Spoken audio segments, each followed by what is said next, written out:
Hi, everyone. I am Brad Mullen, Senior Mobile Editor for Engadget, and I have a few amazing people to join me on stage, which is great because I get kind of boring. So I am excited to talk to a few people about open source today. On my left, I have Thomas Fientz, who is with Wikimedia. We have Stormy Peters, who is with Mozilla. And we have Jono Bacon, who is with Canonical. And what I'd like to do is I'd like to just ask each of you to take maybe a minute and just tell us exactly what you do for the company, and we'll go from there. Thanks, Brad. So my name's Thomas, as Brad said. I'm the director of mobile at the Wikimedia Foundation, and I lead the engineering groups around web, apps, and partners. If you've used Wikipedia on a mobile device, one of my teams has built that experience. If you're really excited about what we do, we are led by our volunteer community. Come talk to me after and find out how you can get involved. Hi, I'm Stormy Peters. I'm the Director of Developer Engagement and Websites at Mozilla. We made a Firefox OS phone, so it's a web-based phone. And our goal is that the next couple billion people that come online are probably not going to come online in a computer. They're going to come online in a phone. So what we're trying to do is help developers create web experiences that also run well on mobile. We're also volunteer-based, so if you want to come play, please do. Hi, everyone. My name is Jono Bacon. I work at Canonical as the Ubuntu Community Manager. We're basically building a convergent platform that runs across phones, tablets, desktops, and TVs.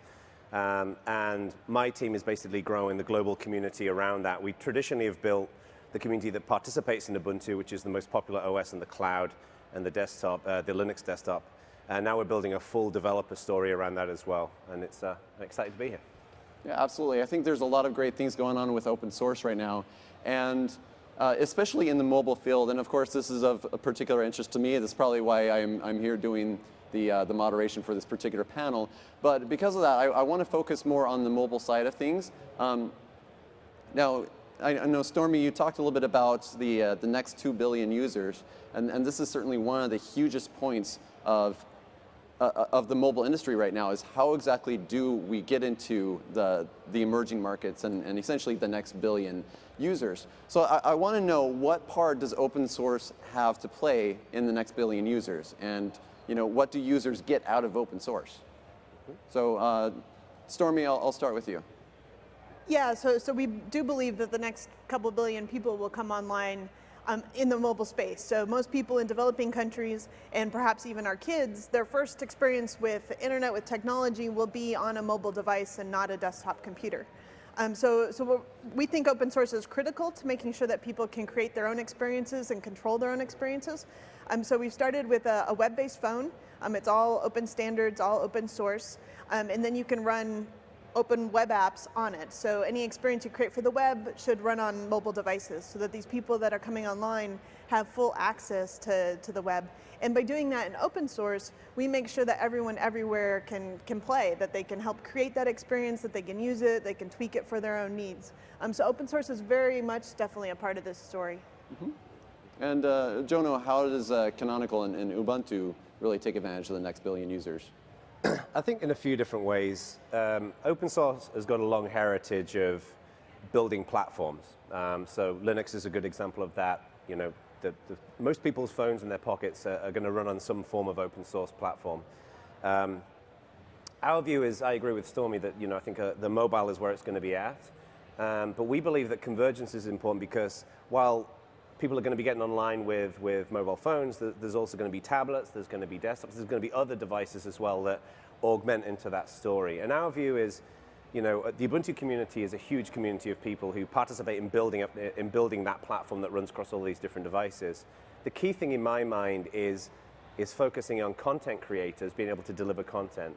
Building open source platforms, we've been doing it for donkey's years. The trick is people want to be able to get the apps that they want, they want to be able to get their music and movies and things like that they want. So our focus is building a really awesome developer platform for building apps, whether native or web apps, but also people being able to deliver content to those different devices as well. Because we think that's, the IT industry is littered with platform companies who are never really successful, and we believe that it's the content story and being able to participate in those two different pieces are what's really important. Right. And I think open source is really starting to make a big name for itself in terms of, like, we've seen so much, especially with the first billion users, we've seen so much of a focus on Apple and Android and some of these other major platforms. And I know that there's so much innovation that can be brought through the power of open source. Now, Thomas, I know with Wikipedia, obviously, your main point is to have users actually contribute content. You know, have the users be the content providers. So, what is your approach when it comes to getting more people on board with open source? Sure. I think at the end of the day, well, I think my colleagues have spoken very well here about open source and technology, so I'll look at open a little broadly. One of the things that makes Wikipedia incredibly successful is that it shows how each individual is empowered to be able to contribute. That's something that's very intrinsic within any open source community, and Wikipedia is no different. And we've had great contributions in building the encyclopedia thus far. But when you start looking at the articles, you know, for instance, we look a lot at the content that's coming in. Say, for instance, GPS coordinates on articles. And if you plot them on a map right now, you'll see that North America, very well covered. You look at Europe, pretty well covered. You start to look at Central America, South America, Africa. That heat map has little bits of light, but they're so much dimmer than what we see in the other continents. And that's not for a lack of information. That's not for a lack of great content being available in those regions. But there's hurdles, there's obstacles that exist in these areas that are technical and sometimes financial in nature. And for us, we really believe that those countries, those areas, those people have so much valuable information to contribute. And we think that it's our job to be able to empower them with mobile technologies that aren't just their primary ways of accessing the internet, but sometimes their only way of accessing the internet. And we want to be able to have contributory pipelines, whether it's text, photos, etc., of them sharing their rich culture with the rest of the world. Yeah. Now, do you feel that the success of this happening is based on any particular platform? I think at the end of the day, for us, the mobile web continues to be the biggest driver in terms of overall viewership. While we do see power users being present within apps on iOS and Android and elsewhere, the mobile web and open web standards contribute most to our technologies and are where our users tend to come from. Okay. Now, what are some of the challenges that are associated with open source? I mean, all of you are obviously advocates of open source, but there's not everything is a bright side with open source, right? There are certain challenges that you need to overcome. You know, a lot of users obviously using some of these closed platforms on especially on the mobile side. So how do you overcome that? What are the challenges and how do you overcome it? That's a pretty big question. I went on for about a minute with that question. I'm sorry. We got 21. So let's focus on the challenges. We got 21 minutes left, so I'll take a first stab at this. I think you can break open source down into two primary areas. There's going to be collaboration around building a platform or building an application or whatever, or a service in the case of Wikipedia, for example. And then there is delivering it to actual regular users and regular people. Over the last however many years, big companies have acknowledged the fact that open source is a critical piece in being competitive, right? If you look at Sony and Samsung and people like that. But part of that work is not integration. It's like integrating an open source platform into a product is relatively straightforward. It's the connection with the community that's complicated, because if they want to contribute a patch, they have to go through layers and layers of IP and legal review and stuff like that. So I think it's been efficient in terms of delivery. And that's one of the complexities that I think a lot of companies have faced. And just the cultural differences as well. Like Thomas mentioned about America and Europe. Like there are cultural differences with attitudes to open source in fairly tech-savvy places like, for example, Silicon Valley, whereas traditional hardware organizations in, for example, Asia, have traditionally been kind of nervous about open source. So there's a certain amount of understanding that the balance of benefits and risks. But then from a collaboration perspective, like we have to build great communities that work together to do interesting things. And I think one of the biggest challenges is with open source communities, if they're not challenged, will stick to the status quo. We see this all the time. So I think we always need to be kind of shooting for the stars to say, what if we do it this way? What if we try to shoot for this? What if we try to achieve this? It will make us more effective as a community to do better things. When those two pieces, independent pieces, connect together, that's when we start seeing the big success stories where open source powers products. Right. So I agree with Jono totally. It's about helping the companies that have been in the space for a while in the open source community learn how to deliver together. I think another challenge that some of us help solve is figuring out how it can be a vibrant ecosystem as we bring those two groups together. Because if everything's open source, the phone is open source, the marketplace is open source, what's the incentives for developers to create things? How are they going to make money? And kind of teaching them that making money and being open source aren't necessarily opposing things, and that you can bring value to the world either completely openly and free or completely openly and charge for some part of that service. So I think there's also a challenge there. So for example, the Firefox Marketplace, you can go to the Firefox Marketplace hosted by Mozilla and get your apps free or paid. But we've also made sure it's completely open source so that anyone can host a marketplace. So you can imagine like an Etsy of mobile apps where someone could have their own marketplace. And so there's a lot of different ways that people can play in this ecosystem and make a livelihood or create a community that's vibrant. And I think it's up to us that understand it to help companies and individuals and people learn how to play together. I think one thing that relates to Stormy's point there as well is we've seen this with Android where fragmentation has become a real problem. So I think as we build these new platforms, it's like we have the benefit of hindsight. I think Stormy and I would both agree with this. We have the benefit of hindsight that Google didn't have with Android, where we can try and build systems that try to prevent a level of fragmentation, because that's what the companies want. Like the carriers and the OEMs, they want differentiation without fragmentation. And that's one of the reasons why in Ubuntu we've built the convergent story the way it is. It won't fragment, and they can differentiate on content and applications. I think it's very similar with Firefox, but it's a little bit different.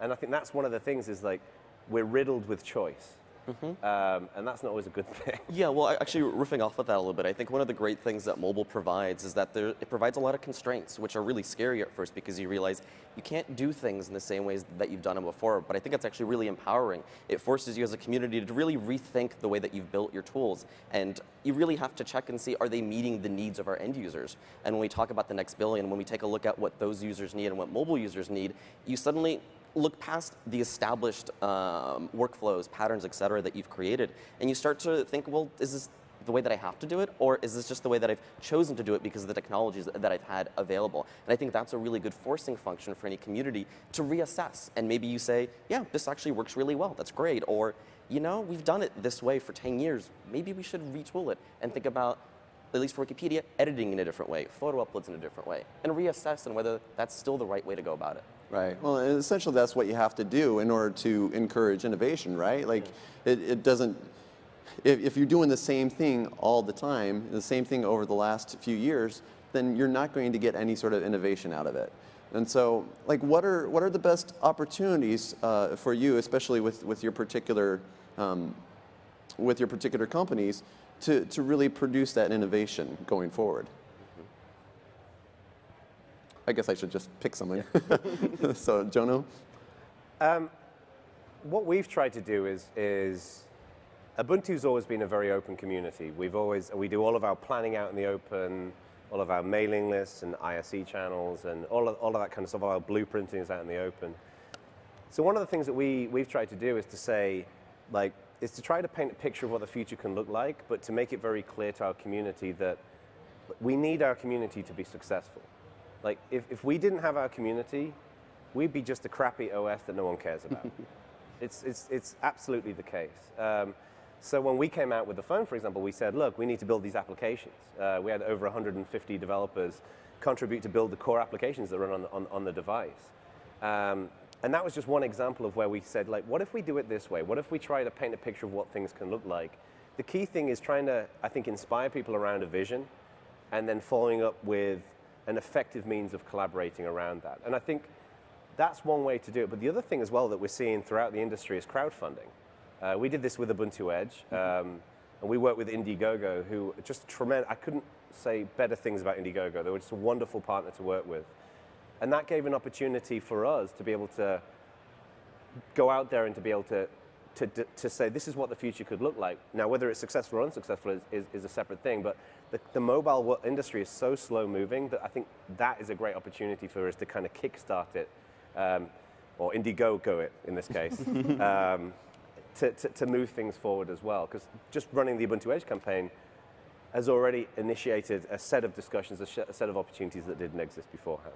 Right, and that's very important to note because I think a lot of people viewed that campaign as more of a failure since you weren't able to raise enough money. But what you're saying is that was more of a stepping stone towards a greater purpose, right?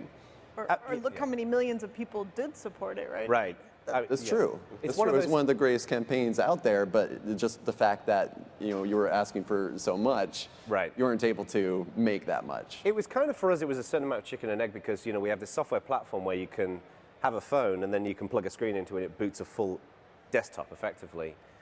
But the hardware wasn't quite there yet. So for us to go out there and say, we have this platform, but we need the hardware, but the cell phone, the OEMs might not get there until 2 or 3 years from now. So that was an avenue. Look, we could have either gone knocking on people's doors for 2 years, or we could have done something like the Indiegogo campaign. So I agree with you. On one hand, it was like, oh, they didn't succeed, but I can tell you that campaign has brought more opportunity than we could have ever imagined. And for that, I think it was a great success. Yeah, absolutely. So, Stormy, tell me a little bit more about how Firefox OS has so far been perceived in emerging markets. I mean, it's still relatively new, and you've had the opportunity to push out a few devices to developers. So, what kind of success rate are you seeing with emerging markets so far? So Firefox OS has actually been really successful. The devices have sold extremely well in the countries that they've launched. We've launched in Spain and Poland and Brazil and Venezuela, multiple Latin American countries. And everywhere we've sold it, like not only our community is super excited about it. So when we do these launches, it's volunteers there helping us show it off and talk about it in their countries. And then it's been very successful in the stores and it's been selling really well. One of the things I wanted to talk about, kind of related to what we were talking about, getting developers involved, is it's been interesting. One of the things that we want to do is make sure that local people can create local content, that you can create experiences on your phone, whether you're a small business owner, you can create a website for your business by taking some pictures and putting it together, or if you're a local developer, you can help local businesses or create an app for your cousins, and it's been, so we've been doing workshops and stuff in the countries where we release to help those communities grow, the developer communities. It's also been interesting to help app developers from other regions create apps that are relevant for those local communities. So we even talked about things like a presentation I saw about Africa is phones are coming to places that don't have electricity. So if somebody has a job or a business where he straps a car battery on the back of his bike and bikes out to these small villages and charges up phones. So you're creating apps for people who are using this device in way different ways than you would think. The other examples, like in Brazil, most people have 2 or 3 SIM cards because they use so many minutes on each plan. And when they run out, then they switch to the next SIM card. Or maybe they have free, it's not T-Mobile to T-Mobile, but they have free in-network calls, and their mom uses this network and their cousin uses that one. And so they'll have multiple SIM cards. So apps to help them do that, or to manage that, or that understand that they might have multiple phone numbers are needed. So it's been fun to see what the global challenges to this are. Absolutely.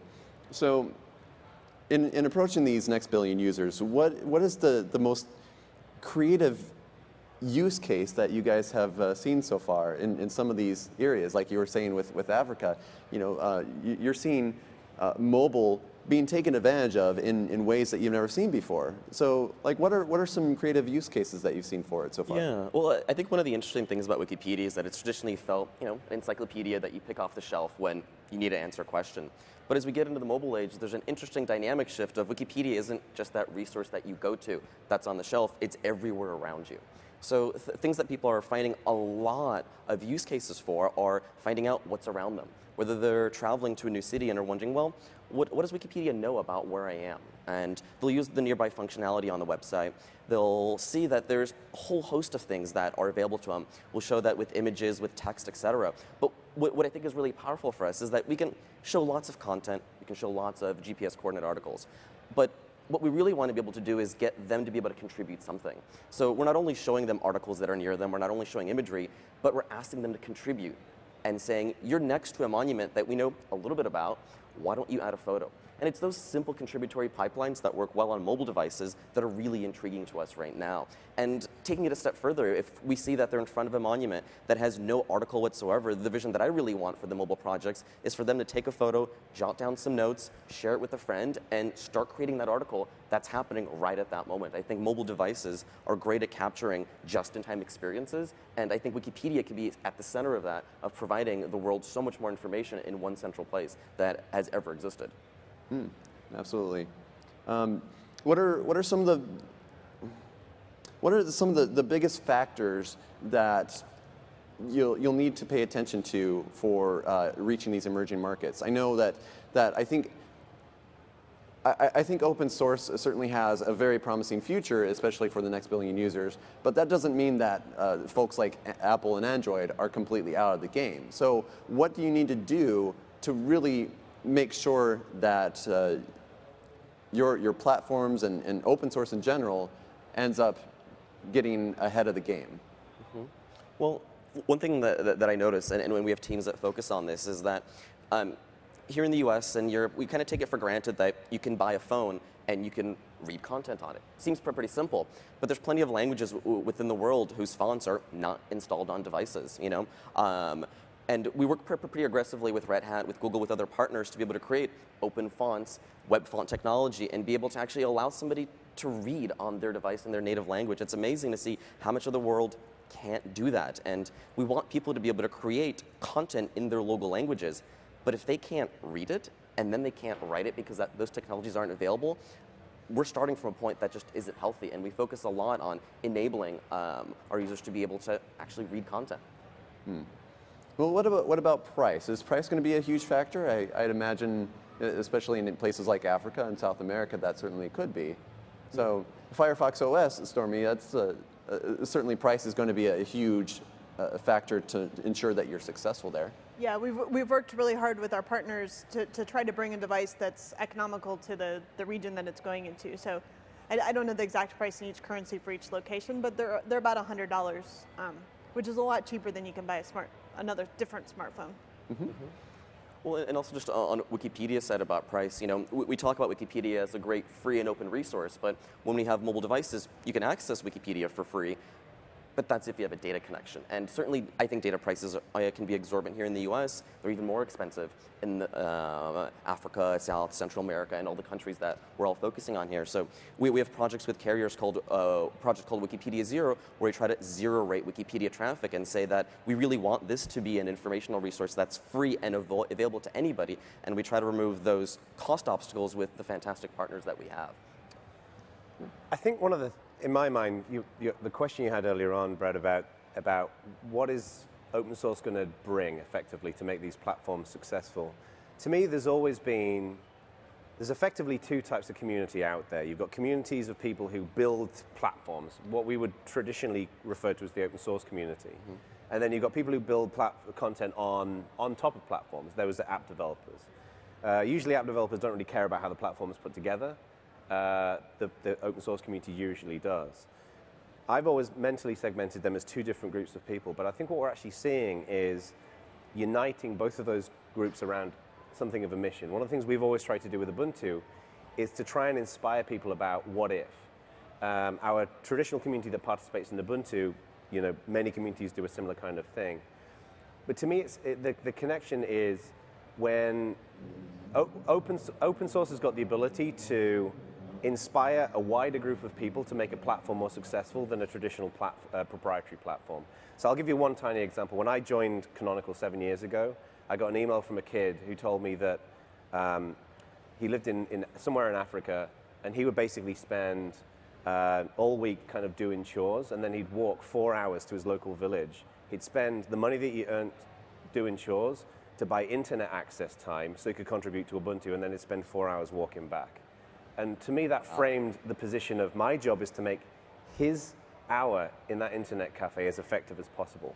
I think when we apply that philosophy to people who are writing apps for platforms and people who are contributing to building those platforms, we have the ability to take something that ordinarily in a proprietary world would be run by 500 or 600 people and expand it much further afield into all of these different markets to make content more accessible and things like that.